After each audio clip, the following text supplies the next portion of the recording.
Today, we delve into the dark corners of America's criminal underworld to examine 5 of the FBI's most wanted fugitives as of January 2026.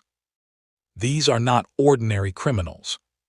These are individuals who have committed acts so heinous, orchestrated schemes so elaborate, and evaded justice so skillfully that they have earned a place on one of law enforcement's most notorious lists.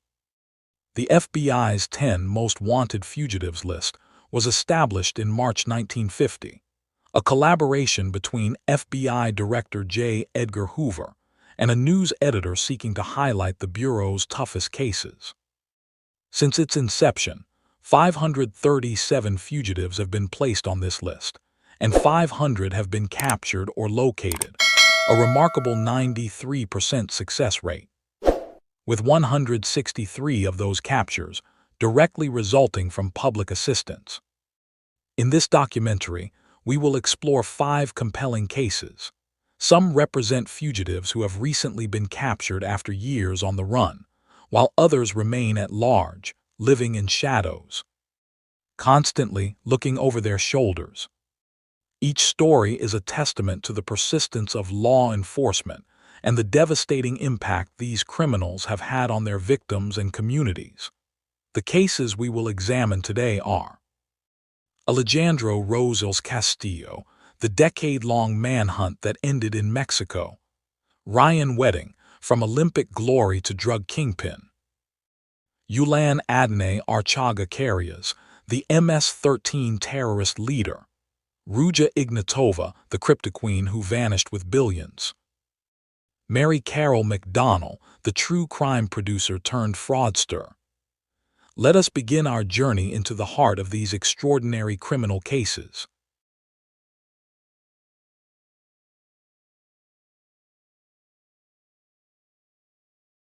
On August 17, 2016, in the quiet woods of Cabarrus County, North Carolina, authorities made a grim discovery.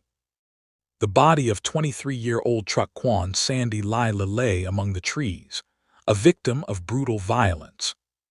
What investigators would soon uncover was a story of betrayal, young love turned deadly, and a manhunt that would span nearly a decade and cross international borders.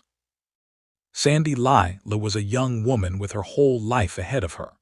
She worked at a Charlotte restaurant where she met Alejandro Rosales Castillo, who was just 17 years old at the time of the murder. The two had a relationship that would end in tragedy. According to FBI investigators, Sandy had lent Alejandro money, a gesture of trust that would ultimately lead to her death. The evening of August 16, 2016, would be the last time anyone would see Sandy alive. By the next morning, her body had been discovered in a wooded area, the victim of what authorities determined to be first-degree murder. The investigation moved quickly. Sandy's vehicle was found abandoned at a bus station in Phoenix, Arizona, hundreds of miles from the crime scene. This discovery would prove crucial. U.S. Customs and Border Protection footage told a chilling story. On August 16, 2016, surveillance cameras captured 17-year-old Alejandro Castillo crossing the border from Nogales, Arizona, into Mexico. He was not alone. Amia Feaster, another teenager allegedly involved in the crime, had also fled south. The two had taken Sandy's vehicle and made a desperate run for the border. For months, the trail seemed to go cold. Then, in a turn of events, Amia Feaster turned herself in to authorities in Aguascalientes, Mexico. She was extradited to Mecklenburg County and faced charges including possession of a stolen vehicle and accessory after the fact. But Alejandro Castillo remained at large. On November 2, 2016, the District Court of North Carolina issued a state arrest warrant charging Castillo with first-degree murder. But a state warrant was not enough. On February 10, 2017, the case went federal. The U.S. District Court for the Western District of North Carolina issued a federal arrest warrant, charging Castillo with unlawful flight to avoid prosecution. This federal warrant would prove crucial in the international pursuit. On October 24, 2017, Alejandro Rosales Castillo was added to the FBI's 10 most wanted fugitives list, becoming the 516th person to earn this dubious distinction. A reward of up to $250,000 was offered for information leading to his capture. The FBI, working with the Charlotte-Mecklenburg Police Department, pursued leads tirelessly. They believed Castillo was hiding in Aguascalientes, Mexico, where he allegedly had family connections. For nearly 10 years, Alejandro Castillo lived in Mexico under the radar. FBI Charlotte Special Agent in Charge James C. Barnacle Jr. would later comment that Castillo likely believed he would never be captured, living what appeared to be a normal life south of the border. But the FBI never gave up. Task force officers in Charlotte worked countless hours, developing leads, tracking movements, and piecing together the puzzle of Castillo's whereabouts. As the years passed, the case remained a priority. Sandy's family endured nearly a decade without justice, marking each birthday, each holiday, without their daughter and loved one. The case became personal for the investigators involved, a reminder that behind every file number and wanted poster is a real family seeking answers. On January 16, 2026, the patience and persistence of law enforcement finally paid off. In Pachuca, Hidalgo, Mexico, hundreds of miles from where investigators originally believed Castillo was hiding, Mexican authorities, coordinating with the FBI's Law Enforcement Attaché Office in Mexico City, moved in. The operation involved collaboration with Mexico's Agencia de Investigación Criminal Interpol-vetted team and the Secretaría de Seguridad y Protección Ciudadana. The arrest was conducted without incident. The now 27-year-old Castillo was taken into custody and transported to Mexico City, where he awaited extradition proceedings to North Carolina. After 3,438 days on the run, nearly a decade, Alejandro Rosales Castillo's time as a fugitive had come to an end. FBI Director Kash Patel announced the capture with pride, noting that Castillo was the 5th 10 most wanted fugitive captured under the current administration since the previous year, more than the entire previous 4 years combined. Patel praised the work of the Charlotte team, FBI Legate Mexico, and Mexican authorities, emphasizing that when law enforcement receives proper support, results follow. Charlotte-Mecklenburg Police Chief Estela D. Patterson emphasized that this joint effort sends a clear message: those who commit violent crimes cannot outrun justice. No matter how far they flee, no matter how long they hide, dedicated investigators will continue to pursue them. For Sandy Lila's family, the arrest brought a measure of closure after years of waiting.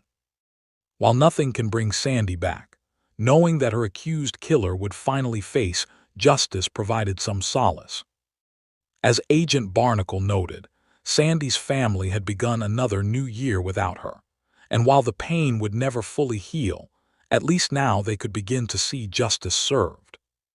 The case of Alejandro Rosales Castillo serves as a powerful reminder that the FBI's 10 most wanted list is not merely symbolic. It is a tool that works, bringing international attention to cases that might otherwise grow cold. Through persistence, international cooperation, and the determination of investigators who refuse to give up, even the most elusive fugitives can be brought to justice. All right, good afternoon, everybody. I'm Kash Patel, the Director of the FBI. Today, once again, thanks to President Trump's brilliant leadership and relentless support of law enforcement, we are here today to announce another record-breaking year for the FBI and specifically for the community here in Charlotte. Thank you also to Attorney General Pam Bondi's leadership of the Department of Justice. She has championed victims her entire career, and she never forgets them or her families. And the combination of that is what led us here today. The FBI just a week ago, captured, excuse me, Mr. Alejandro Castillo in Mexico, one of the top 10 most wanted fugitives on the FBI's most wanted list. He has been on that list for over a decade, evading law enforcement. And to put that in perspective, how much effort goes into this, it is an entire interagency operation from the FBI to the state police, to the local police, to the U.S. attorneys, to the district attorneys, and to the Mexican authorities. That is the only way to bring justice for Sandy Lee, who tragically and brutally lost her life so many years ago at the hands of this brutal monster. I want a special thanks to the Mexican government, President Sheinbaum, Secretary Harfuch, and a special thanks to Ambassador Ron Johnson down in Mexico, representing our interests in Mexico City. A tremendous partner. When I was down there just this week, offering our support and meeting with the individuals and the leaders down there, it truly hit me how much work goes into this kind of operation and what it takes to build a safe and secure America and what it takes to bring justice to the victims and the families across the country. And together, under President Trump's leadership, we have done just that. This year has been a historic year for the FBI. We've had 67,000 arrests this year alone. That's a 200% increase. That's because these guys work with those guys, work with everybody across the country to make it happen.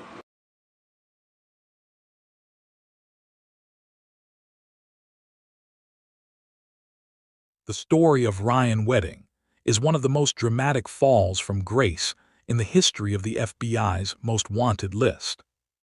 His journey from representing his country on the world's biggest athletic stage to becoming one of America's most wanted drug traffickers is a tale of ambition twisted into criminality, of Olympic glory corrupted into organized crime.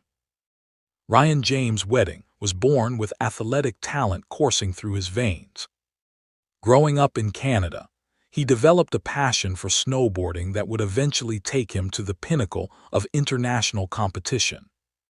In 2002, at the Salt Lake City Winter Olympics, the 21-year-old Wedding represented Canada in the parallel giant slalom event, competing against the world's best snowboarders on sport's grandest stage.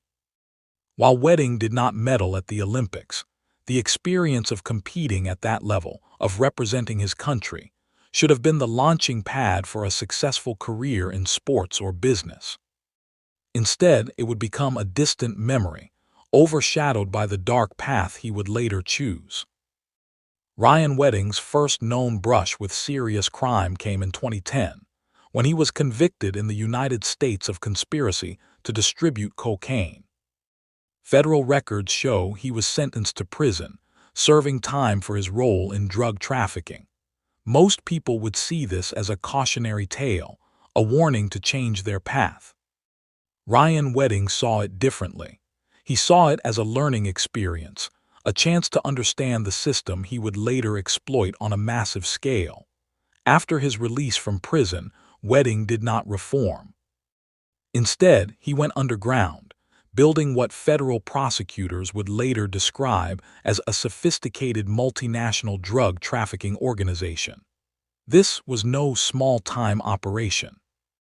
Wedding was operating at the highest levels of the cocaine trade, working under the protection of one of Mexico's most powerful and violent criminal organizations, the Sinaloa Cartel.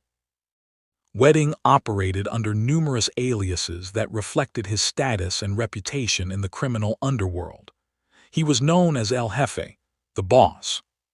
He was called Giant, Public Enemy, James Conrad King, and Jesse King. Each name told a story of his evolution from athlete to crime lord.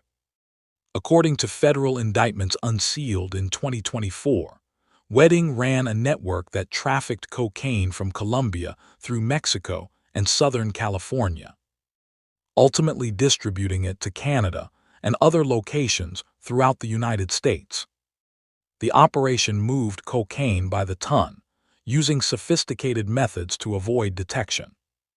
Wedding allegedly used semi-trucks to transport massive quantities of drugs across international borders, hidden among legitimate cargo. But Wedding's operation was not just about moving drugs. It was about maintaining power through violence and intimidation. Federal prosecutors charged that Wedding orchestrated multiple murders to further his drug trafficking enterprise. These were not crimes of passion or desperate acts. They were calculated eliminations of rivals, witnesses, and anyone who posed a threat to his operation. The charges against Wedding read like a catalog of the worst crimes a criminal organization can commit. Beyond drug trafficking, he faced charges of murder, conspiracy to commit murder, and money laundering. Prosecutors alleged that Wedding used violence as a business tool, ordering killings with the same cold calculation that a legitimate businessman might approve a budget. One particularly heinous aspect of his alleged crimes was the murder of a federal witness. Killing a witness is not just murder, it is an attack on the justice system itself, an attempt to intimidate others who might cooperate with law enforcement. It is a crime that demonstrates complete contempt for the rule of law. The money laundering operation was equally sophisticated. Wedding and his organization needed to hide the proceeds from cocaine sales, millions upon millions of dollars that could not simply be deposited in banks without raising red flags. They allegedly used a complex web of transactions, shell companies, and international transfers to legitimize their drug money. When federal prosecutors unsealed the indictment against Wedding, he was already in the wind. The FBI, working with the Los Angeles field office under Assistant Director Akil Davis, launched an intensive international manhunt. Wedding was added to the FBI's 10 most wanted fugitives list, a designation that brought global attention to the case. The U.S. Department of State offered a staggering reward of $10 million for information leading to Wedding's arrest, one of the highest rewards ever offered. The FBI added its own $50,000 reward, bringing the total bounty to over $10 million. This enormous reward reflected both the severity of Wedding's alleged crimes and the difficulty in locating him. The investigation was truly international in scope. FBI agents worked with authorities in Mexico, Canada, Colombia, and the Dominican Republic.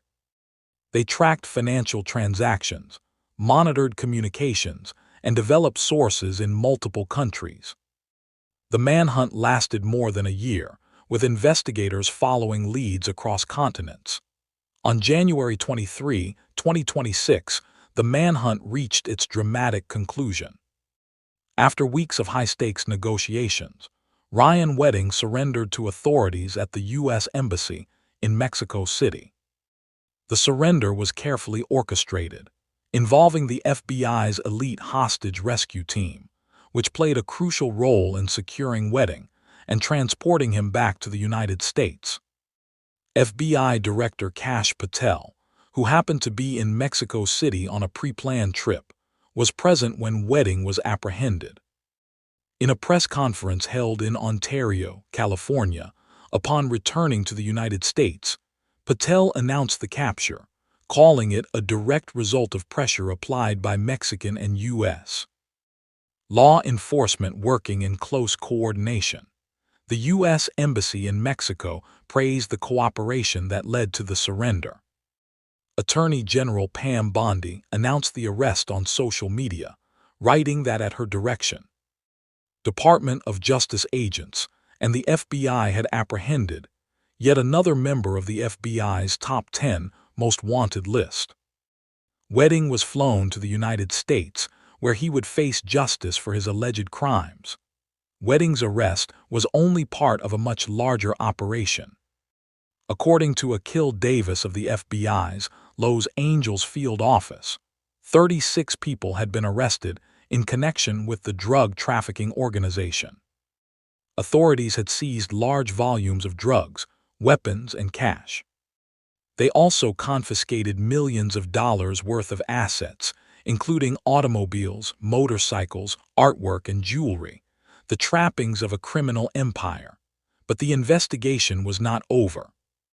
The FBI was offering rewards of up to $2 million for information leading to additional arrests and convictions.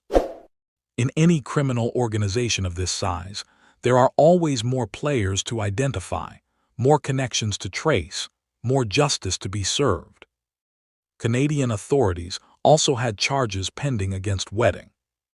The Royal Canadian Mounted Police announced they had collaborated closely with the FBI during the investigation and praised the capture as a great day for public safety in Canada. Ryan Wedding's story is particularly tragic because of what he once represented. Olympic athletes are supposed to embody the best qualities of human achievement: discipline, perseverance, fair play, and respect for rules. Wedding had achieved something that less than 1% of 1% of people ever accomplish, competing in the Olympic Games. Yet somehow, this man who once stood as a symbol of excellence descended into a world of violence, drugs, and death. His case serves as a reminder that talent and opportunity are not enough. Without a moral compass, without respect for human life and the law, even the most privileged can become the most dangerous. As Wedding awaits trial for his alleged crimes, he faces the possibility of spending the rest of his life in prison. The Olympic rings that once symbolized his achievement now stand in stark contrast to the prison walls that may become his final home. His story will be remembered not for the athlete he was, but for the criminal he allegedly became. From world acclaim at the Olympic Games, Canadian rider Ryan Wedding, to the FBI's 10 most wanted list, now captured and shackled, the manhunt for Ryan Wedding is over. He's a modern-day El Chapo. He is a modern-day Pablo Escobar, and he thought he could evade justice. No longer the daring athlete snowboarding the slopes for Canada. The 44-year-old surrendered in Mexico City Thursday night. Authorities say Wedding built a vast criminal drug trafficking enterprise that pumped 60 metric tons of cocaine into the U.S. He is also accused of conspiring to kill a witness. Wedding murdered one of the witnesses in his cases, thinking that it would prevent him from being brought to justice, and that did not work. The FBI confiscated parts of his fortune, including high-end collectibles. We seized a Mercedes-Benz estimated over $15 million. We seized dozens of motorcycles worth approximately $40 million, and other valuable artwork and jewelry. Wedding had used aliases including Giant and El Jefe. Authorities suspected he altered his appearance while hiding out in Mexico for a decade. In November, the Justice Department increased the reward to $15 million, but declined to say if a payout is due. To go down to Mexico to find a guy who's been on the lam for multiple years for some of the most egregious crimes on planet Earth takes an interagency-wide effort. Monday afternoon, Wedding will be in federal court in Los Angeles for his first appearance on multiple charges that relate to what officials call his billion-dollar cocaine operation. Tom?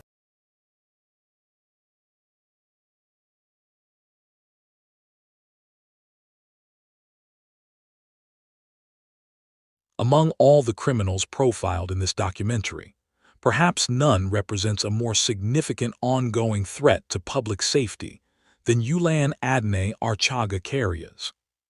Known by the alias Porky, this 43-year-old Honduran national is not just wanted, he is hunted. Not just by law enforcement, but by a nation determined to dismantle one of the most violent criminal organizations in the Western Hemisphere, MS-13, which has now been designated as a foreign terrorist organization by the United States government. Before we can understand the significance of Archaga Carrias, we must first understand MS-13, officially known as Mara Salvatrucha. This transnational criminal gang originated in Los Angeles in the 1980s, formed by Salvadoran immigrants fleeing civil war in their home country. What began as a street gang has evolved into something far more sinister, a sophisticated criminal enterprise operating across multiple countries with a reputation for extreme violence. The gang's motto is chilling: mata, viola, controla, kill, rape, control. This is not mere rhetoric. It is a mission statement that MS-13 members carry out with brutal efficiency. The organization is involved in drug trafficking, human smuggling, murder for hire, robbery, and a range of other violent crimes. Their signature is the machete, and their calling card is violence so extreme it is designed to terrify entire communities into submission. MS-13 has established a presence across the United States, with strongholds in cities from Los Angeles to New York, from Houston to Washington, D.C. The FBI has identified Houston as a particular hotspot for MS-13 presence and violence. But the gang's reach extends far beyond American borders, with significant operations throughout Central America, where they effectively control territory and populations through fear. Yulan Adonay Archaga Carrias, born February 13, 1982, in Honduras, rose through the ranks of MS-13 to become the highest-ranking member of the organization in his home country. According to federal charges, Archaga Carrias did not merely lead MS-13 in Honduras, he controlled it. He allegedly directed the gang's criminal activities, coordinated drug trafficking operations, ordered murders, and provided support and resources to MS-13 operations throughout Central America and the United States. Standing just 5 feet 5 inches tall and weighing approximately 160 pounds, Archaga Carrias may not cut an imposing physical figure.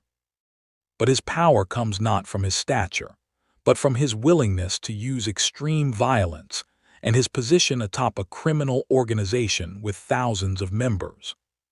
He is described as armed and extremely dangerous, though his real danger lies in his ability to command others to carry out violence on his behalf. The charges against Archaga Carrias paint a picture of a man at the center of a vast criminal web.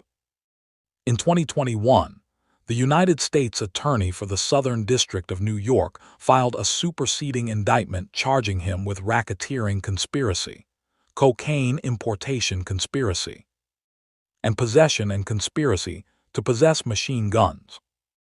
These charges only scratch the surface of his alleged criminal activities. According to prosecutors, Archaga Carrias was responsible for supporting multi-ton loads of cocaine moving through Honduras to the United States. He allegedly provided firearms, narcotics, and cash to MS-13 members operating within the United States, creating a pipeline that connected the gang's Central American operations with its American cells. This made him not just a criminal but a national security threat. But the drug trafficking was only part of the operation. Archaga Carrias is also charged with ordering and participating in murders of rival gang members and others associated with MS-13. These were not isolated incidents, but part of a systematic campaign of violence designed to maintain control, eliminate threats, and send messages to anyone who might oppose the organization. In February 2020, Honduran authorities had Archaga Carrias in custody, preparing to bring him before a court. He was facing charges related to the murder of 2 Honduran prosecutors who had been investigating MS-13 activities, a clear example of how the gang eliminates threats to its operations. It should have been a moment of justice. Instead, it became a demonstration of MS-13's power and reach. As Archaga Carrias was being transported to the courthouse in El Progreso, northern Honduras, an MS-13 squad launched a brazen assault. The operation was meticulously planned. Barely any security guards accompanied the prisoner, and military police had not been given prior notice of the transport, a serious breach of protocol that suggested either incompetence or corruption. Security footage captured the audacity of the escape. 2 groups of men dressed in military police uniforms arrived at the courthouse. The first group escorted what appeared to be a prisoner in handcuffs, a decoy designed to confuse security. The second group escorted a man dressed in a black tunic, the type typically used to protect the identity of witnesses or victims. But this time, the tunic concealed weapons and ammunition. The MS-13 squad barged into the courthouse in a hail of bullets. Several officers were killed in the assault. And just like that, Yulan Adonay Archaga carriers vanished, returning to the shadows of the criminal underworld. It was not just an escape. It was a message about MS-13's power and its willingness to attack the judicial system itself. On November 3, 2021, Yulan Adonay Archaga carriers was added to the FBI's 10 most wanted fugitives list, becoming the 526th person to earn this designation. He replaced Robert William Fisher, whose case had gone cold after nearly 20 years on the list. The FBI initially offered a reward of up to $100,000 for information leading to Archaga carriers' capture. But as the investigation progressed and the U.S. government designated MS-13 as a foreign terrorist organization, the stakes and the reward increased dramatically. In April 2025, the U.S. Department of State's Transnational Organized Crime Rewards Program announced a new reward of up to $5 million for information leading to Archaga carriers' arrest and conviction in any country. Attorney General Pamela Bondi made the announcement personally, declaring that this terrorist leader can no longer be allowed to live free, as MS-13's evil devastates communities in America and throughout the Western Hemisphere. She called on anyone with information to come forward. This was not just about catching a criminal, it was about dismantling a terrorist organization. FBI Director Kash Patel emphasized that dismantling and ultimately eliminating MS-13 continues to be one of the FBI's highest priorities. He vowed that the Bureau would not stop until that mission is complete. Working alongside dedicated law enforcement partners, Patel promised that the FBI would find Archaga carriers, calling him a terrorist whose reign of terror at the helm of MS-13 is coming to an end. DEA Acting Administrator Derek Mounts was even more direct in his assessment. With MS-13 now officially designated as a foreign terrorist organization, Mounts declared that the rules have changed, and so has the mission. He characterized Archaga carriers not merely as a fugitive, but as a foreign terrorist waging war on innocent Americans through murder, trafficking, and terror.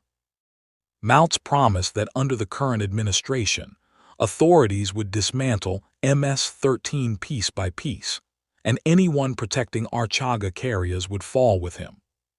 The search for Archaga carriers has involved multiple federal agencies. He appears on the FBI's 10 most wanted list, the DEA's most wanted list, and U.S. Immigration and Customs Enforcement, Homeland Security Investigations, most wanted list. This unprecedented coordination reflects the seriousness of the threat he represents and the determination to bring him to justice. While investigators believe Archaga carriers remains in Honduras, he has known ties to Houston, Texas, a city that has been identified as a major hub for MS-13 activity in the United States. The gang's extensive network means that information about Archaga carriers could come from anywhere. Someone in the United States might have connections, might have heard something, might possess information that could lead to his capture. The FBI has made it easy for potential informants to come forward. Information can be provided through multiple channels, including WhatsApp, Telegram, Signal, phone, and text at international numbers set up specifically for this case. The reward of $5 million, a life-changing sum of money, is designed to encourage anyone with knowledge of Archaga carriers' whereabouts to take the risk of coming forward. Archaga carriers is not the only MS-13 leader being pursued.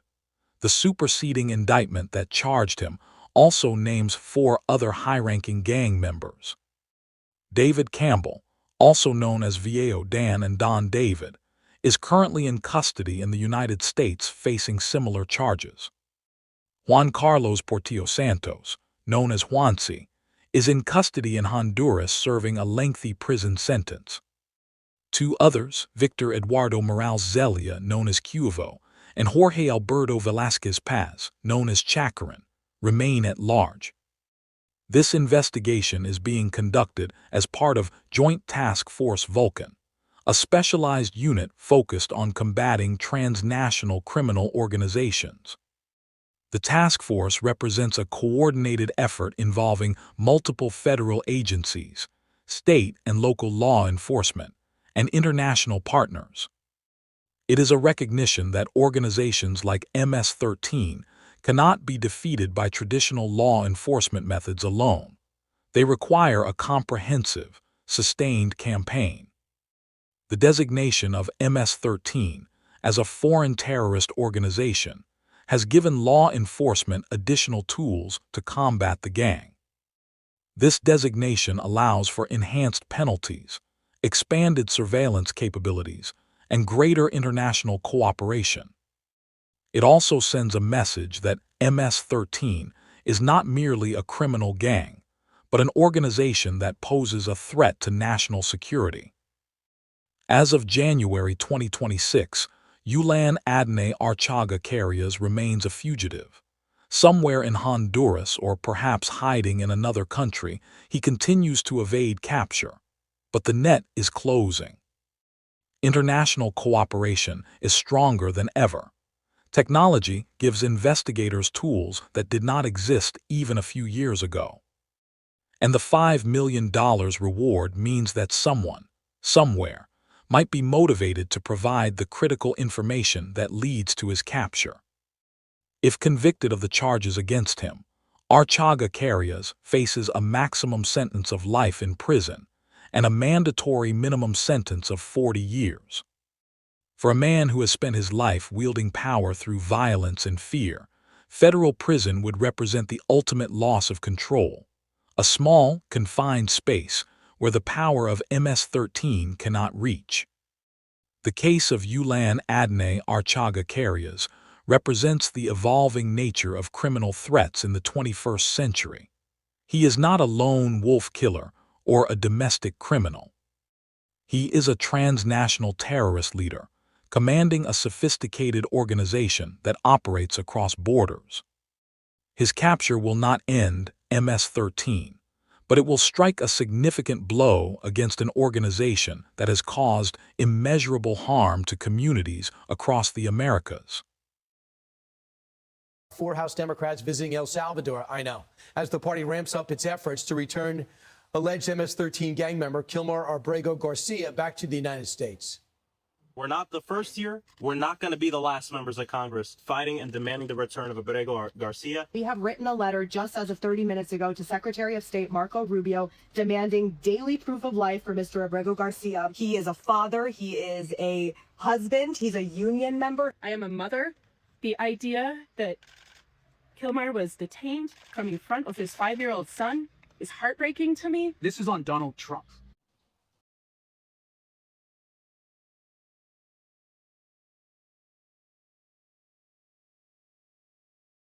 In an era of cryptocurrency mania and get-rich-quick schemes, one woman managed to pull off what the Times of London called one of the biggest scams in history. Ruja Ignatova, known as the Crypto Queen, convinced investors around the world to pour billions of dollars into a cryptocurrency called OneCoin. There was just one problem. OneCoin was not a cryptocurrency at all. It was an elaborate Ponzi scheme, and when the house of cards began to collapse, Ruja Ignatova simply vanished into thin air. Ruja Plamnova Ignatova was born on May 30, 1980, in Ruse, Bulgaria. Her family was of Romani heritage. Her father, Plamen, worked as a mechanical engineer, while her mother, Veska, was a nursery school teacher. Young Ruja grew up in a modest household, but she was clearly gifted intellectually. When the Iron Curtain fell in 1990, 10-year-old Ruja emigrated with her family to Germany. They settled in a small apartment in Schramberg, a town in southwestern Germany. It was here that Ruja would spend the remainder of her childhood, adapting to a new country, learning a new language, and dreaming of a future far more glamorous than her current circumstances. Ruja excelled academically, eventually becoming a highly educated entrepreneur. She pursued higher education with impressive credentials, eventually earning advanced degrees. She married Björn Strahl, a German lawyer, and in 2016 the couple welcomed a daughter. On the surface, Ruja appeared to have achieved the immigrant success story: educated, successful, starting a family. In 2014, as Bitcoin and other cryptocurrencies were capturing public imagination, Ruja Ignatova founded OneCoin Limited, a Bulgaria-based company. She positioned herself as a visionary in the cryptocurrency space, traveling the world to promote OneCoin at elaborate events. She was charismatic, persuasive, and projected an image of success and sophistication. She wore expensive clothing, arrived in luxury vehicles, and spoke with the confidence of someone who had unlocked the future of finance. At packed events in major cities, Ruja would take the stage and paint a picture of revolutionary technology. OneCoin, she claimed, was the Bitcoin killer, a cryptocurrency that would surpass all others and make early investors incredibly wealthy. She showcased presentations filled with technical jargon about blockchain technology, mining, and decentralized finance. For people who did not fully understand cryptocurrencies, which was most of the population, it all sounded very impressive. The business model seemed simple. Investors would purchase packages of educational materials about cryptocurrency and receive tokens of OneCoin as part of the package. These coins could allegedly be mined and traded. Investors were encouraged to recruit others, creating a multi-level marketing structure where early participants made money from the investments of those who came after them. The fundamental lie at the heart of OneCoin was this: it was not a cryptocurrency. Real cryptocurrencies like Bitcoin operate on blockchain technology, a distributed, transparent ledger that anyone can verify. Every transaction is recorded and publicly available. The decentralized nature of true cryptocurrencies is what gives them value and security. OneCoin had no such blockchain. Behind the sophisticated presentations and technical language, OneCoin was simply a database controlled by Ruja and her associates. They could create or destroy coins at will. They determined the value. There was no mining in any meaningful sense, just people paying money for tokens that had no real value and could not actually be traded on any legitimate cryptocurrency exchange. When investors wanted to sell their OneCoin, they found it nearly impossible. The company created an internal exchange, but the ability to convert OneCoin to real currency was tightly controlled and often impossible. People who had invested thousands or even millions of dollars found themselves unable to access their money. Still, the company kept recruiting new investors, using their money to pay earlier investors and create the illusion of a working system. According to federal prosecutors, OneCoin defrauded victims out of more than $4 billion. $4 billion. To put that in perspective, it is more than the GDP of several small countries. The victims were spread across the world, ordinary people who believed they were getting in early on the next Bitcoin, wealthy investors who thought they were diversifying their portfolios, and everyone in between. The scheme relied on creating false statements and representations about the nature of OneCoin. Ruja and her co-conspirators lied about the technology, lied about the value of the coins, and lied about the investment opportunity. They took advantage of people's desire for financial security, their fear of missing out on the cryptocurrency boom, and their trust in sophisticated marketing materials and polished presentations. As OneCoin grew, so did scrutiny from authorities. various financial regulators began investigating the company. Law enforcement agencies in multiple countries started building cases. The walls were closing in. On October 25, 2017, Ruja Ignatova boarded a Ryanair flight from Sofia, Bulgaria, to Athens, Greece. It was a routine flight, unremarkable in every way except for one crucial detail. Ruja Ignatova has not been seen since. She vanished completely. No confirmed sightings. No verified communications. Nothing. The timing of her disappearance was not coincidental. In October 2017, a federal grand jury indicted Ignatova, and the United States District Court for the Southern District of New York issued a warrant for her arrest. By February 2018, a superseding indictment was filed, charging Ignatova with conspiracy to commit wire fraud, conspiracy to commit money laundering, conspiracy to commit securities fraud, and securities fraud. But by then, she was already gone. Federal authorities believe Ignatova knew the indictment was coming. Someone tipped her off, giving her time to flee before she could be arrested. On that October day, she walked onto a plane in Sofia and walked off into legend. On June 30, 2022, the FBI added Ruja Ignatova to the 10 most wanted fugitives list, replacing Octaviano Juarez Caro. She became only one of 12 women to ever appear on the list since its inception in 1950. The FBI initially offered a reward of up to $250,000 for information leading to her arrest. In June 2024, recognizing the difficulty in locating her, the reward was increased dramatically to $5 million through the Department of State's Transnational Organized Crime Rewards Program. The FBI has made extensive efforts to locate Ignatova.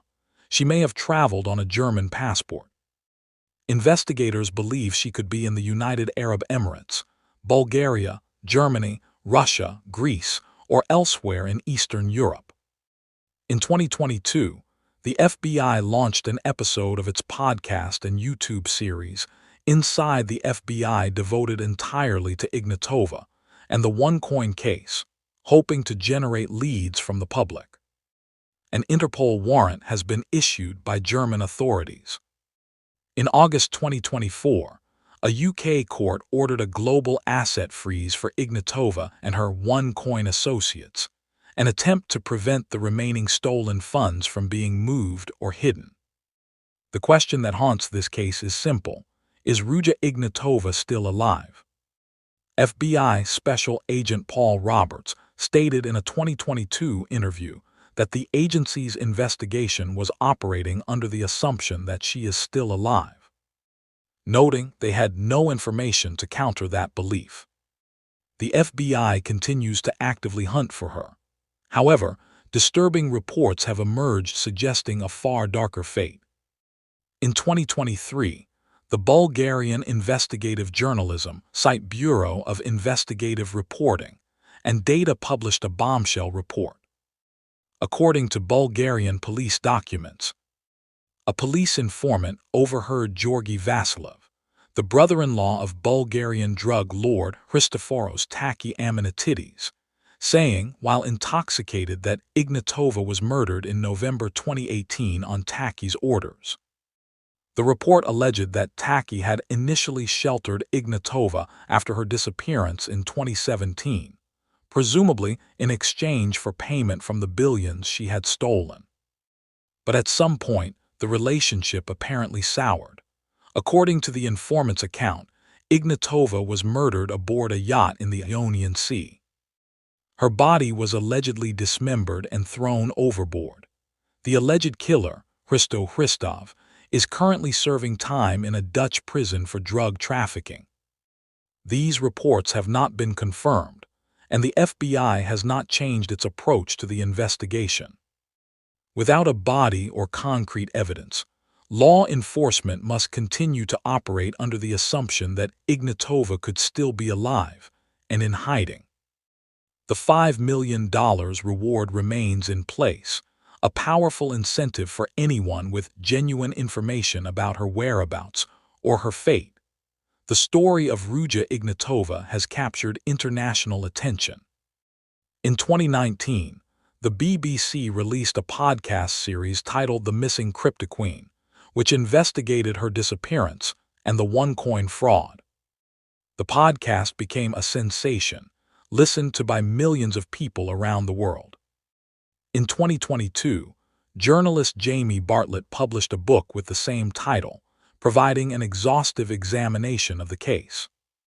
What makes Ignatova's story so compelling is not just the scale of the fraud, but her complete disappearance. In an age of surveillance, facial recognition, and digital tracking, how does someone simply vanish? If she is alive, she has managed to evade one of the most intensive international manhunts in recent history. If she is dead, her killers have successfully hidden the evidence. While the mystery of Ruja's disappearance captivates the public, we must not forget the real tragedy: the victims. $4 billion stolen means millions of individual victims, many of whom lost their life savings. Some lost money they had borrowed, leaving them deeply in debt. Others convinced family and friends to invest, destroying relationships when the fraud was exposed. The FBI believes there may be more victims who have yet to be identified or who have not come forward.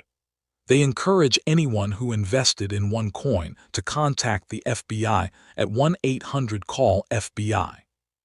Even if the money cannot be recovered, documenting the full scope of the fraud is important for justice and for preventing similar schemes in the future. Some of Ignatova's co-conspirators have been arrested and convicted. Her brother, Konstantin, known as Konsti, was arrested and pleaded guilty to related charges. Others involved in OneCoin's operations have faced justice, but without Ruja herself in custody, there is no closure for the victims and no full accountability for the massive fraud. As of January 2026, the case of Ruja Ignatova remains one of the most baffling unsolved mysteries in the world of white-collar crime. Either she is alive and has successfully hidden for more than 8 years, living under a new identity and avoiding all contact with her previous life, or she met a violent end and became a victim herself of the criminal underworld she sought to exploit. The FBI continues to investigate. Tips can be provided through multiple channels, including Telegram and Signal at dedicated contact points set up specifically for the Ignatova case. The $5 million reward stands as testament to the seriousness with which authorities are pursuing this case. Whether Ruja Ignatova is hiding on a beach somewhere, living under an assumed name in a country without an extradition treaty, or whether her body lies at the bottom of the Ionian Sea, one thing is certain: she orchestrated one of the largest financial frauds in history, and justice has yet to be served. Until she is found, or until her fate is definitively determined, the Crypto Queen will remain one of the FBI's most wanted fugitives, a symbol of the new age of crime in the digital era.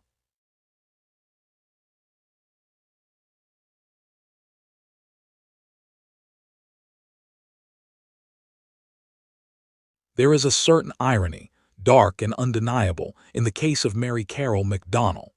For years, she produced true crime television shows that dramatized fraud, deception, and financial crimes. She built a career on telling stories about criminals who preyed on others. Then, according to federal prosecutors, she became the very type of criminal she had spent years depicting.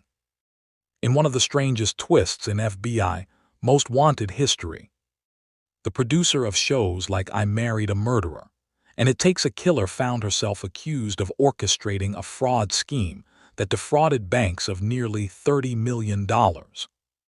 Mary Carol Macdonald, now 73 years old, was the former chief executive officer of Bellum Entertainment, LLC, a production company based in Burbank, California. Bellum Entertainment was a significant player in the world of syndicated true crime programming. The company produced multiple popular shows that aired on cable networks and in syndication across the United States.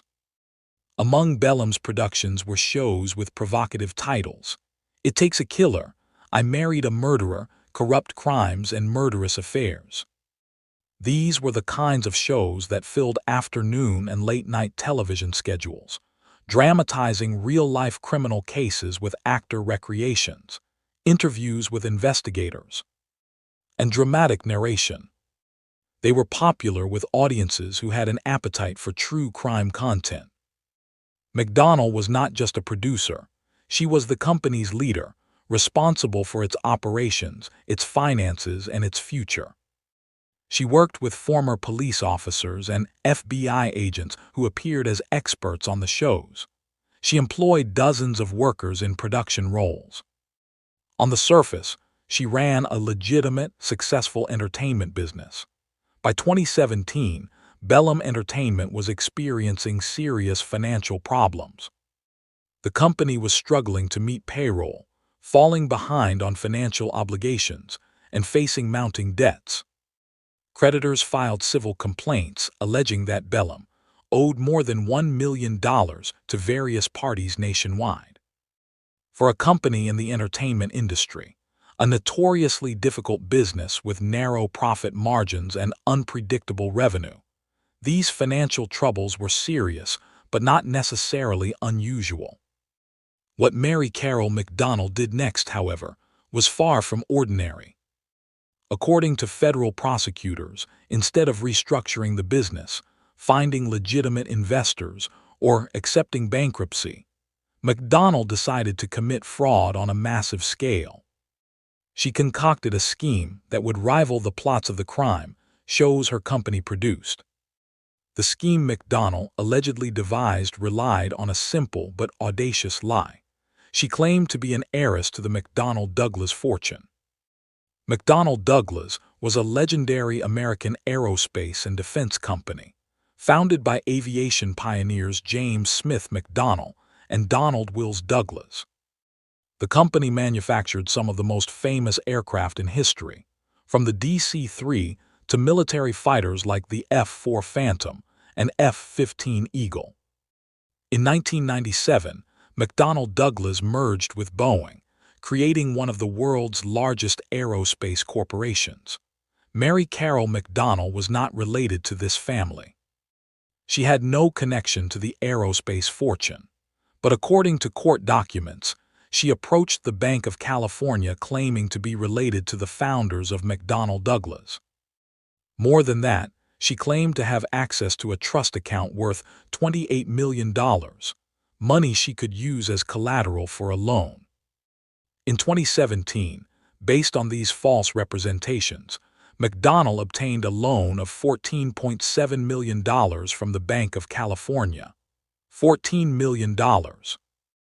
It is unclear exactly how much due diligence the bank performed, or why they believed her claims without thoroughly verifying them. But McDonnell was a polished executive, well-spoken, with a successful business to her name. She likely presented documents that appeared legitimate. She may have had accomplices who helped substantiate the lie. The FBI alleges that McDonnell knew she was not entitled to the money. She knew she had no McDonnell Douglas Trust Fund. She knew the entire basis for the loan was fraudulent, and according to prosecutors, she never intended to repay it. The Bank of California fraud was apparently not an isolated incident. According to the FBI, McDonnell allegedly defrauded additional financial institutions in a similar fashion. The estimated total loss exceeds $15 million across these additional frauds. In some accounts, prosecutors put the total fraud at nearly $30 million. The exact details of these other frauds have not been fully disclosed publicly, as some investigations may be ongoing and some institutions may not have been named. But the pattern appears consistent. McDonnell allegedly approached financial institutions, made false statements about her wealth and family connections. and obtained large loans she knew she could never and would never repay. Some reports suggest Macdonald's fraud extended beyond banks to include cast members of her shows and even her own family members. Her nephew, who served as Bellum Entertainment's vice president for 10 years, quit in 2017 and later reported that the company owed him more than $10,000. He said he was unaware of any bank fraud, a claim that suggests Macdonald may have been hiding the scheme even from those closest to her in business. In 2017, the California Labor Commission began investigating Bellum Entertainment for alleged non-payment of wages to dozens of its former workers. These workers included former police officers and FBI agents who had appeared as experts on Bellum's crime shows.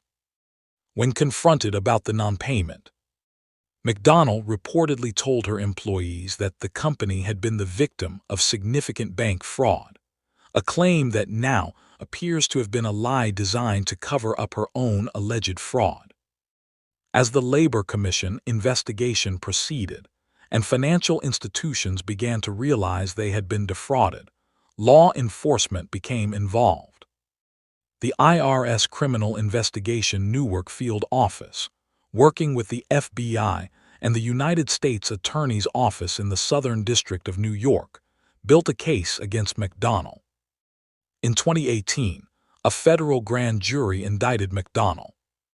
In February of that year, a superseding indictment was issued, charging her with conspiracy to commit wire fraud, conspiracy to commit money laundering, conspiracy to commit securities fraud, and securities fraud.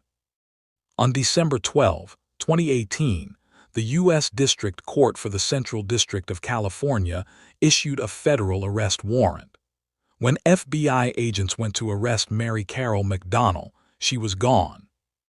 Like Ruja Ignatova, the crypto queen profiled earlier in this documentary, Macdonald had vanished.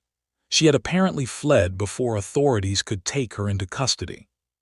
For nearly 7 years, she has remained on the run. The FBI believes Macdonald is currently in Dubai, United Arab Emirates. Dubai has become a haven for fugitives from Western justice, as the UAE does not have an extradition treaty with the United States. The city's combination of luxury, secrecy, and lack of cooperation with U.S. law enforcement makes it an attractive destination for wealthy criminals seeking to avoid prosecution. If Macdonald is indeed in Dubai, she is living there knowing she can never return to the United States without facing immediate arrest. She cannot see family members who remained in America. She cannot visit places from her former life. She is, in effect, living in a luxurious prison, free from jail cells but trapped by the consequences of her alleged crimes. On December 5, 2025, the FBI announced that Mary Carol Macdonald had been added to the FBI's 10 most wanted fugitives list. The announcement came from FBI New York, working with the United States Attorney's Office in the Southern District of New York, and the IRS Criminal Investigation Newark Field Office. Macdonald was only the 12th woman to be added to the list since its creation in 1950. The FBI is offering a reward for information leading to her arrest, though the amount has not been publicly specified at the level of other cases on this list. What is clear is that federal authorities want Macdonald back in the United States to face trial for her alleged crimes. Macdonald also uses several aliases, including Mary Carol Carroll, Mary Carol Macdonald, Mary Carol Macdonald, Mary C. Carroll, and Mary Carol Macdonald. This use of multiple names may help her evade detection, as financial and travel records might be under different identities. The irony of Mary Carol Macdonald's case cannot be overstated. For years, she made her living producing shows about criminals, murderers, fraudsters, corrupt officials. She interviewed law enforcement officers, consulted with FBI agents, and dramatized cases of people who thought they could get away with crimes. Her shows often ended with the criminal being caught, justice being served, and a moral lesson about the consequences of criminal behavior. Now she finds herself the subject of the very type of story she used to produce. If she is captured, her case will likely be featured on crime shows, podcasts, and documentaries. The woman who created true crime content has become true crime content. There is also irony in the nature of her alleged crime. She claimed to be an heiress to an aviation fortune, a claim that was completely false. But in her entertainment career, she had built something real, a production company that created content, employed people, and generated revenue. If she had managed the company better, found legitimate financing, or accepted the reality of business failure, she would not be a fugitive. Instead, allegedly driven by pride, desperation, or greed, she threw away everything for a fraud that was always going to be discovered. As of January 2026, Mary Carol Macdonald remains at large. If she is in Dubai, as the FBI believes, she is likely living comfortably on the money she allegedly stole. Dubai offers luxury accommodations, fine dining, and all the amenities wealthy expatriates desire. But it also offers something less pleasant: isolation from her former life and the constant knowledge that she is wanted by federal authorities. The FBI continues to seek information about her whereabouts. Anyone with information is encouraged to contact the FBI at 1-800-CALL-FBI or submit tips online at tips.fbi.gov. Even a small piece of information, a sighting, a financial transaction, a communication, could prove crucial to finally bringing Macdonald to justice. The case raises important questions about white-collar crime and accountability. Macdonald allegedly stole nearly $30 million through fraud, but she did not use a gun or physical violence. She used words, documents, and the trust of financial institutions. Yet the harm she caused is real. Banks lost money, employees went unpaid, and trust in financial systems was undermined. Her case reminds us that fraud can be as devastating as violent crime, even if the weapons are different. Unlike the crime shows Mary Carol Macdonald used to produce, her story does not yet have an ending. She has not been caught. Justice has not been served. The victims of her alleged fraud have not seen accountability. She remains in the wind, a fugitive from American justice. But the FBI has a remarkable track record of eventually catching fugitives on its 10 most wanted list. The 93% capture rate speaks to the persistence of investigators and the power of public awareness. Macdonald may be hiding in Dubai now, but circumstances change. Political relationships shift. Financial pressures mount. Someone who knows something decides the reward money is worth the risk of coming forward. When not if, but when Mary Carol Macdonald is finally brought to justice, her case will serve as a cautionary tale. It will be a reminder that no amount of cleverness, no amount of planning, and no amount of distance can permanently outrun the consequences of fraud. And perhaps most fittingly, her case will likely end up being featured on exactly the type of true crime show she once produced. A final, ironic twist in a story she never intended to be part of. The cases we have examined today tell us something important about human nature and society. They remind us that crime, in all its forms, causes real harm to real people. They demonstrate that justice, though sometimes slow, is persistent and patient.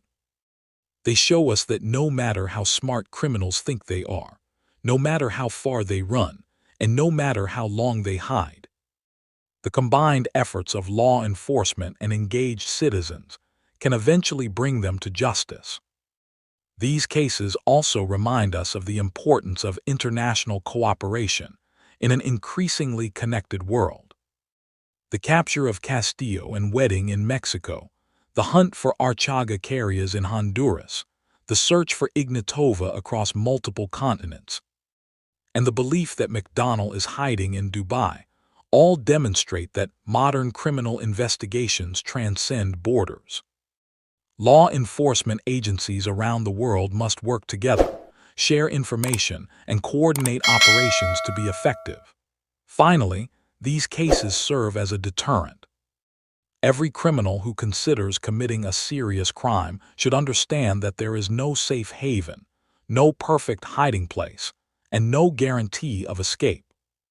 The FBI's most wanted list and its remarkable success rate send a clear message. You may run, but you cannot hide forever.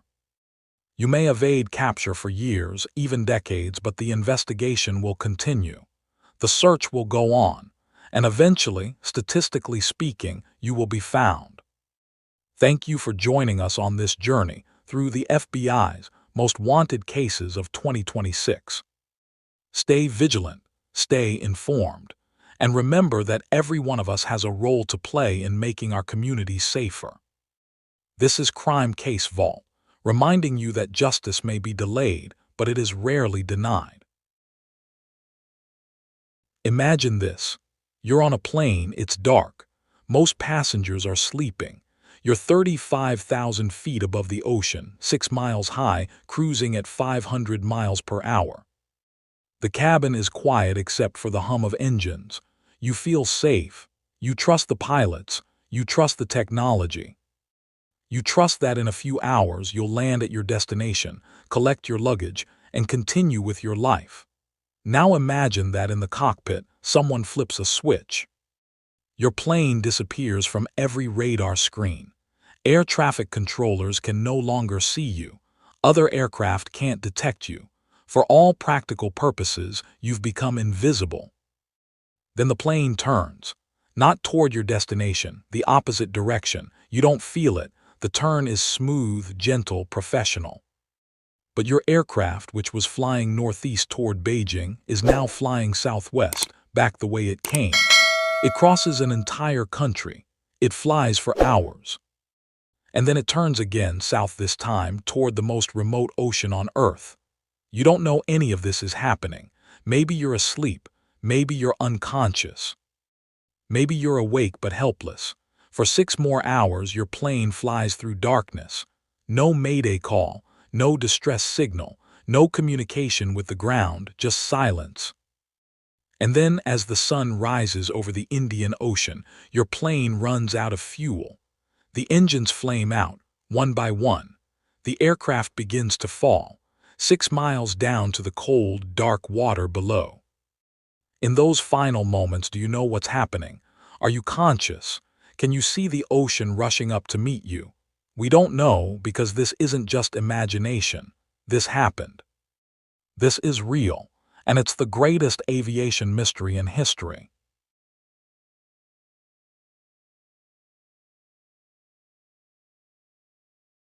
On March 8, 2014, Malaysia Airlines Flight 370 took off from Kuala Lumpur with 239 people aboard. Destination: Beijing. Flight time: 6 hours. It should have been routine. Instead, less than an hour after takeoff, the plane vanished. Not crashed, not destroyed, vanished. A Boeing 777, one of the most advanced aircraft ever built, weighing 250 tons, equipped with multiple tracking systems, carrying 239 human beings, simply disappeared from the face of the earth. And 12 years later, we still don't know what happened. The last words from the cockpit were calm, professional, routine. "Good night, Malaysian 370. 7 words spoken in darkness. Then nothing, just silence. Empty air where a plane should be. In the hours that followed, as the sun rose and the plane failed to arrive in Beijing, panic set in. Families rushed to the airport. Where is Flight 370? Where are our loved ones? The airline had no answers. Air traffic control had no answers. The plane was just gone. What happened next was the most expensive search operation in aviation history. 7 years, over $200 million spent, an area larger than the United Kingdom searched. Ships, planes, satellites, underwater robots, Everything modern technology could offer was thrown at this mystery, and they found almost nothing.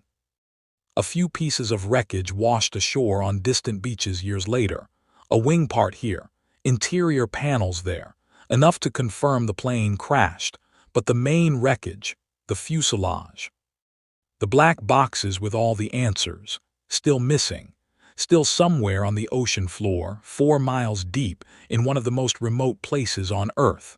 How does this happen? How does a massive commercial airliner disappear in the age of GPS, satellite surveillance, and instant global communication? How do 239 people simply vanish without a trace? Here's what makes it even more disturbing. The plane didn't just disappear. Someone or something deliberately made it disappear. The transponder was switched off at the exact moment the aircraft crossed from Malaysian to Vietnamese airspace. The perfect moment. The moment when neither country was paying close attention. Then the plane turned around. Not the erratic path of a failing aircraft, a smooth, calculated turn. It flew back across Malaysia, carefully threading between air traffic control zones where it might not be closely monitored. This wasn't an accident. This wasn't a malfunction. This was deliberate. And then this is the part that haunts investigators. The plane flew for 6 more hours. 6 hours, not toward any airport, not toward any land, south. Into the vast emptiness of the southern Indian Ocean, the most remote waters on Earth, the furthest you can get from civilization, the perfect place to disappear forever. Who was controlling the plane? The pilot, a hijacker? Was everyone already gone? Were they conscious? Did they know what was happening? Did they suffer, or was it quick? We don't know. And that's what makes this so terrifying. Families of the passengers have spent 12 years in agony. No bodies to bury, no real answers, just questions that multiply with every passing year. Every theory that emerges, every failed search. In February 2025, exactly 11 years after MH370 disappeared, the search resumed. New technology, new hope. A company so confident they could find the plane that they agreed to search for free. They'll only get paid $70 million if they actually find it. In April, they had to suspend the search because of severe ocean weather, but they'll be back. So what really happened on Flight 370? Was it the pilot? Was it a hijacker? Was it catastrophic failure? Or something we haven't even considered? Tonight, we're going to examine every piece of evidence, every theory, every clue. We're going to take you through that night minute by minute. We're going to meet the people who were aboard. We're going to show you what we know, and more importantly, what we don't know. Because somewhere out there, 4 miles beneath the surface of the Indian Ocean, 239 people are waiting to be found. And the truth, whatever it is down there with them. This is the story of Flight 370, the greatest mystery in aviation history. A mystery that begins with 7 simple words. Good night, Malaysian 370.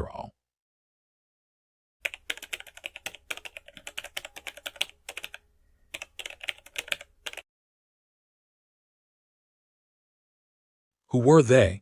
Before we dive into what happened, you need to understand who was on this plane. Because this isn't just about an aircraft. It's about human beings. Real people with real lives, real families, real dreams. People who had no idea that when they boarded Flight 370, they were stepping into one of history's darkest mysteries. 239 people total, 227 passengers and 12 crew members.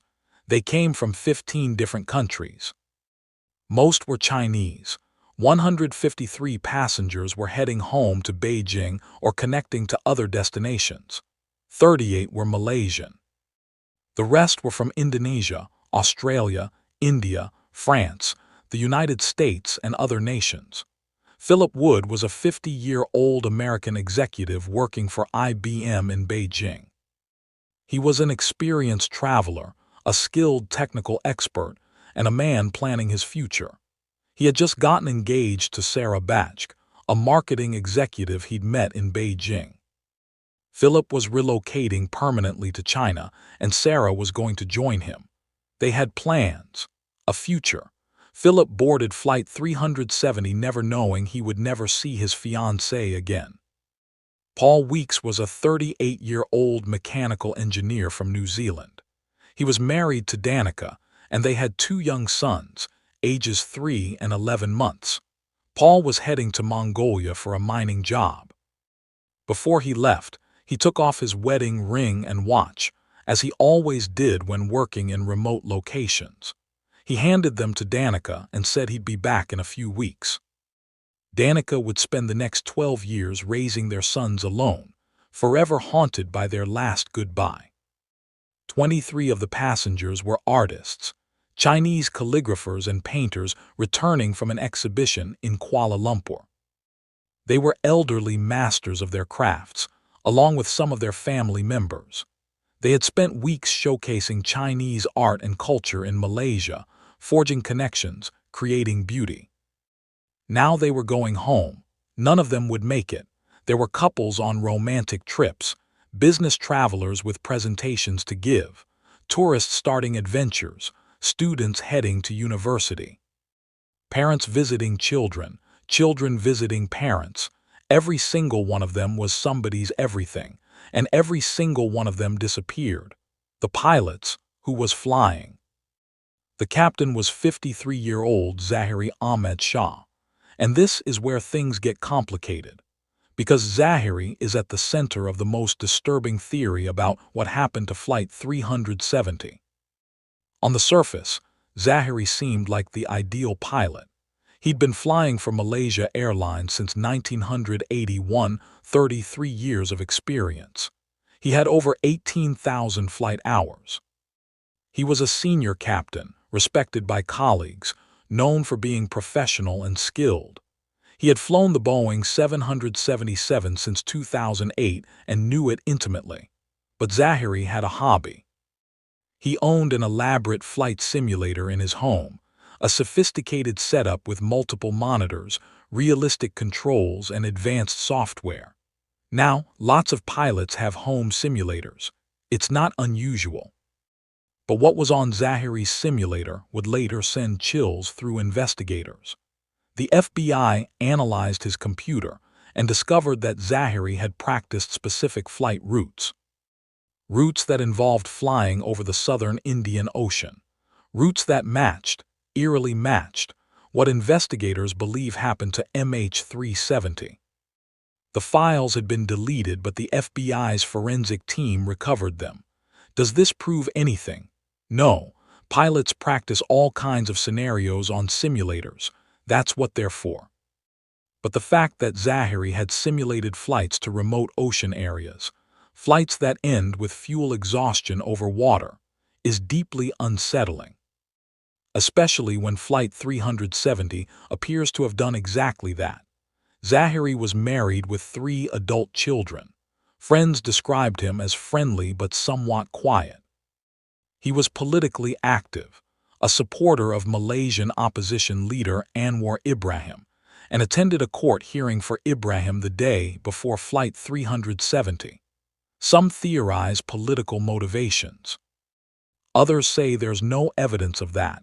Malaysian authorities investigated Zahiri's life exhaustively, his finances, his relationships, his mental health, his political views.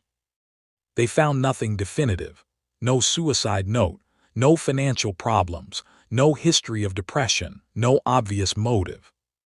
Which makes the theory that he deliberately crashed the plane even more disturbing, because if he did it, we don't know why. The first officer was 27-year-old Farik Abdul Hamid. Much younger, much less experienced. He had joined Malaysia Airlines in 2007 and had about 2,800 flight hours total. He was transitioning to the Boeing 777, and Flight 370 was actually his final training flight before being certified to fly 777s without supervision. Farik was engaged to be married. He was at the beginning of his career. his life ahead of him. Friends described him as friendly and professional. There's no evidence suggesting he was involved in anything nefarious. Most investigators believe if there was deliberate action in the cockpit, it came from Zahiri, not Farik. But here's the horrible question that haunts everyone. If Zahiri did something deliberate, what happened to Farik? Did he fight back? Was he incapacitated? Did he know what was happening? These are questions we may never answer.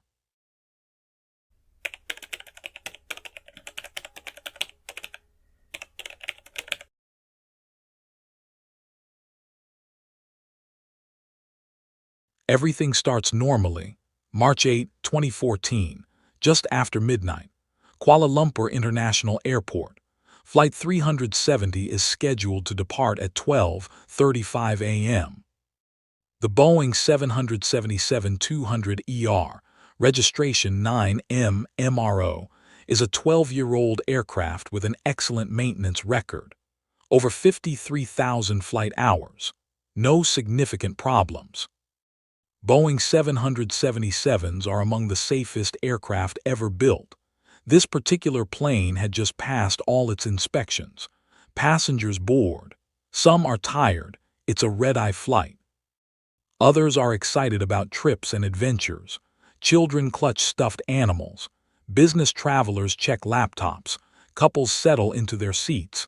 Everything is routine. Everything is normal. Nobody senses anything wrong. At 12:41 a.m., the aircraft pushes back from the gate. Captain Zahiri radios, "Good morning, Malaysian 370 ready for pushback and start." The tower clears them. The plane taxis to the runway. Weather is perfect, clear skies, light winds, excellent visibility. At 12:42 a.m., Flight 370 takes off from runway 32R. The powerful engines roar as the aircraft accelerates down the runway. At 160 knots, the nose lifts. The wheels leave the ground. Flight 370 is airborne, climbing into the darkness over the South China Sea. Inside, passengers settle in. Flight attendants move through the cabin. Dinner service begins. Movies start playing on seatback screens. The cabin lights dim. People start falling asleep. It's quiet, peaceful. Just another overnight flight. For 38 minutes, everything is completely normal. The aircraft climbs to cruising altitude, 35,000 feet. It flies northeast, following its planned route. The pilots make routine radio calls to air traffic control. Everything by the book, everything perfect. Then, at 1:19 a.m., the aircraft approaches waypoint IGARI, the boundary between Malaysian and Vietnamese airspace. Malaysian Air Traffic Control radios. Malaysian 370 contact Ho Chi Minh 120.9. Good night. A voice from the cockpit, later determined to be First Officer Farik, responds, "Good night, Malaysian 370. 7 words, calm, professional, routine. They would be the last words anyone ever heard from Flight 370. Then everything goes wrong. At 1:21 a.m., just 2 minutes after that final communication, something happens. The aircraft's transponder stops transmitting. A transponder is crucial.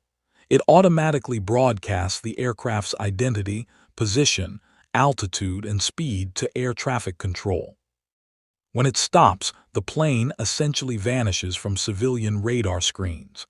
Air traffic controllers can no longer see it. Other aircraft can't detect it electronically. Vietnamese air traffic control tries to establish contact. Malaysian 370 Ho Chi Minh. No response. They try again. Still nothing. They contact Malaysian controllers. Is the flight still in your airspace? No, it's not. It should be in Vietnamese airspace by now, but it's not showing up on radar. Confusion spreads. Where is the plane? Did it crash? Did the transponder malfunction? Controllers keep trying to make contact. The aircraft remains silent. As minutes tick by, concern turns to alarm. By 2:00 a.m., it's clear something is terribly wrong, but they have no idea where the plane is. At 6:30 a.m., Flight 370 was supposed to land in Beijing. Families wait at the airport. The arrival board shows the flight is delayed, then delayed more, then no information. Finally, airport officials make an announcement.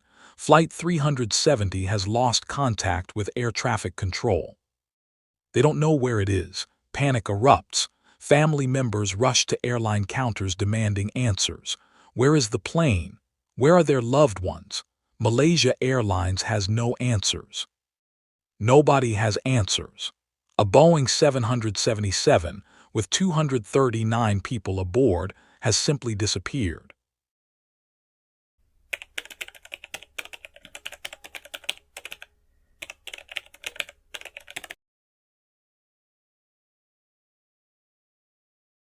Military radar sees what civilian radar missed. For hours, everyone assumes Flight 370 crashed somewhere along its route to Beijing. Search and rescue operations begin in the South China Sea. Ships and planes from multiple countries rush to the area. They're looking for wreckage, for debris, for any sign of the aircraft. But they're looking in the completely wrong place. Because Flight 370 didn't crash in the South China Sea. It didn't crash anywhere near its planned route. What actually happened is so bizarre, so disturbing, that when investigators finally pieced it together, they could barely believe it. Malaysian military radar, which doesn't require aircraft to have their transponders on, had tracked an unidentified aircraft making a sharp turn shortly after Flight 370's transponder went dark. This aircraft flew back across the Malay Peninsula. It crossed directly over Malaysia. It was Flight 370, and someone was deliberately flying it. Think about what this means. The plane didn't crash. It didn't suffer catastrophic failure. Someone turned it around. Someone flew it back. This wasn't an accident. This wasn't a malfunction. This was deliberate, calculated action. The military radar data showed the aircraft flying at 35,000 feet at high speed. The path was controlled, smooth, professional. This wasn't erratic flight of a damaged aircraft. This was someone who knew exactly what they were doing. And here's what's really chilling. The path the aircraft took carefully threaded along the border between Malaysian and Thai airspace. Why does this matter? Because neither country's air traffic control pays as much attention to that border region. It's a gap, a blind spot, and whoever was flying Flight 370 knew it. The aircraft continued northwest, flying up the Malacca Strait. Military radar tracked it until 2:22 a.m., more than an hour after the transponder stopped. The last military radar contact placed the plane northwest of Sumatra, heading toward the Andaman Sea. Then it passed beyond radar range and vanished again. For investigators, this revelation changed everything. They weren't looking for a crash site along the route to Beijing. They were looking for a plane that had deliberately been flown somewhere else. But where? The satellite handshakes, the only clues left. After military radar lost Flight 370, the aircraft could have vanished completely. But there was one more piece of technology still working: satellite communications. And it would prove to be the key to understanding what happened next. Even though nobody on the plane was making calls or sending messages, the satellite system automatically sent handshake signals to an Inmarsat satellite every hour. These were simple pings, the system saying, "I'm still here." Normally, this data would be ignored, but for Flight 370, these handshakes became the most important clues in aviation history. Inmarsat engineers did something brilliant. By analyzing the timing and frequency of these signals, they could determine roughly where the aircraft was for each handshake.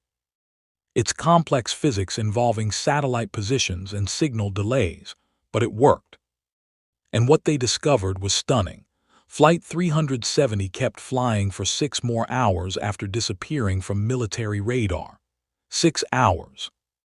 The plane flew from 2:22 a.m. until 8:19 a.m. when the final handshake was received. That's 7 hours and 38 minutes total flight time. By 8:19 a.m., Flight 370 should have been sitting at the gate in Beijing for over an hour. Passengers should have been collecting luggage, catching taxis, starting their day. Instead, the plane was thousands of miles away, about to plunge into the Indian Ocean. The satellite data showed the plane had turned south. After flying northwest beyond military radar range, it made another turn, this time heading south down the Indian Ocean, and it just kept flying, hour after hour, mile after mile, into increasingly remote waters.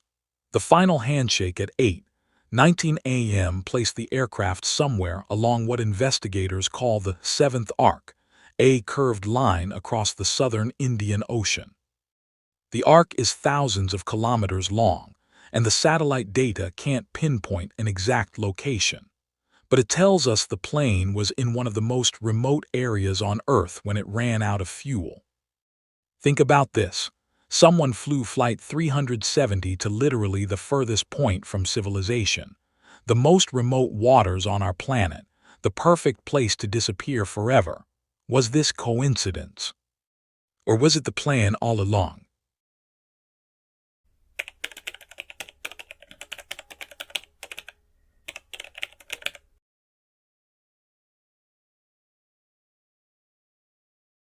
What followed was the largest, most expensive search in aviation history. Over $200 million spent, 7 years of effort. An area of 120,000 square kilometers methodically scanned. That's larger than England. Ships with sophisticated sonar. Autonomous underwater vehicles diving to depths of nearly 4 miles. Satellites taking millions of images, and they found almost nothing. The southern Indian Ocean is one of the harshest environments on Earth. Waves routinely reach 40 feet. Storms are constant. The water is 4 miles deep in most of the search area. The seafloor is mountains, trenches, volcanic formations. Searching there is like searching Mount Everest, except it's underwater in complete darkness, and the mountain is moving because of currents. For years, ships scanned the ocean floor meter by meter. They discovered shipwrecks. They mapped underwater geology never seen before. They covered an area that should have contained the wreckage. But they found no trace of Flight 370, not the fuselage, not the black boxes, nothing. The only evidence came from beaches. Starting in 2015, debris began washing ashore on coastlines across the western Indian Ocean. A wing part on Reunion Island, interior panels in Mozambique, engine cowlings in South Africa. Over the years, 43 pieces believed to be from MH370 were found. 18 have been confirmed or are highly likely to be from the aircraft. These debris pieces confirmed the plane crashed in the Indian Ocean, but they couldn't tell investigators exactly where. Scientists studied the pieces, analyzed the marine growth, tracked ocean currents backward, created computer models of drift patterns. They narrowed the possible crash site. But narrowed still means an area of tens of thousands of square kilometers. In 2018, a company called Ocean Infinity made an audacious offer. They would search for free. No find, no fee. They would only get paid if they actually found the plane. They deployed 8 underwater robots and searched 25,000 square kilometers and found nothing. The search ended in May 2018. For families, it was devastating. Malaysia announced there would be no more searches unless credible new evidence emerged. It seemed Flight 370 might never be found. The mystery might never be solved. For 7 years, the families waited. No searches. No progress, just questions and grief and the terrible not knowing. But then, in 2024, Ocean Infinity came back with a new proposal. They'd spent those 7 years developing better technology, more advanced robots, better sonar, refined analysis of all the available data. And they believed, truly believed, they could find Flight 370, so much so that they offered once again to search for free. No find, no fee. If they find the plane, Malaysia pays them $70 million. If they don't find it, they get nothing. In December 2024, Malaysia said yes. The search would resume. After 11 years, there was new hope. On December 31, 2024, Ocean Infinity's ship left port and headed for the search area. In February 2025, exactly 11 years after Flight 370 disappeared, the search operations were confirmed underway.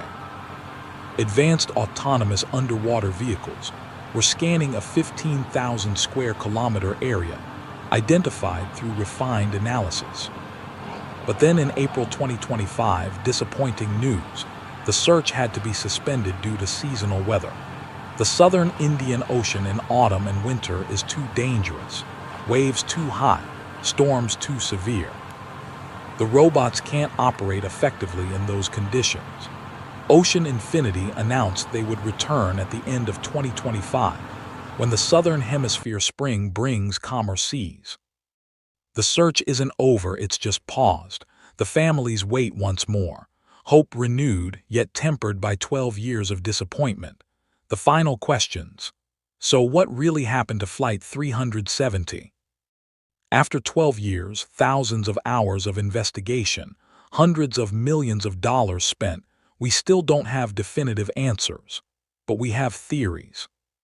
Theory 1, Captain Zahiri deliberately crashed the plane, the flight simulator routes, the calculated path, the remote crash location. It all points to deliberate action by someone who knew exactly what they were doing, but we have no motive, no suicide note, no explanation, just circumstantial evidence and haunting questions. Theory 2, hijacking or unauthorized cockpit access. Someone other than the pilots took control. But who? And why? And why no communication, no demands, no claim of responsibility? Traditional hijackings involve messages, demands, attention. Flight 370's disappearance was characterized by complete silence. Theory 3, catastrophic fire or failure. Maybe there was a fire in the avionics bay, maybe rapid depressurization.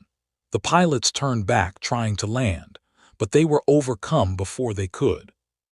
The plane continued on autopilot until fuel exhaustion. It explains the turn, but not the deliberate path, not the transponder being switched off at the perfect moment. The truth is, without finding the aircraft, without recovering the black boxes, we may never know for certain. The answers are down there, 4 miles deep, in one of the most remote places on Earth. The 239. But here's what we must never forget. Whatever happened on Flight 370, 239 people lost their lives. Philip Wood never married his fiancée. Paul Weeks never saw his sons grow up. The Chinese artists never created another masterpiece.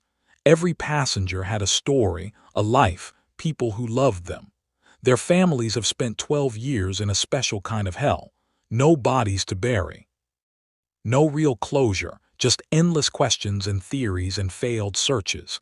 Can you imagine not knowing what happened to your loved one, whether they suffered, whether they knew, whether they were alone? When Ocean Infinity resumes their search at the end of 2025, they'll be searching for more than wreckage. They'll be searching for answers, for closure, for peace for families who have waited more than a decade. Maybe they'll succeed. Maybe 2026 will be the year the greatest aviation mystery is finally solved. Maybe the black boxes will be recovered, and we'll hear those final cockpit conversations. Maybe we'll finally know what happened in those last hours. Or maybe Flight 370 will remain forever lost. A ghost ship of the sky. A mystery that defied the best technology and the most dedicated investigators. A reminder that despite all our satellites and computers and sophisticated equipment, some secrets stay buried. Somewhere in the southern Indian Ocean, 4 miles beneath the waves, 239 people are waiting, and until they're found, this mystery will haunt us. Because Flight 370 didn't just disappear. It vanished into thin air, and 12 years later we still don't know why, in memory of the 239 souls aboard. Malaysia Airlines Flight 370, March 8, 2014. Good night, Malaysian 370. Thanks for watching.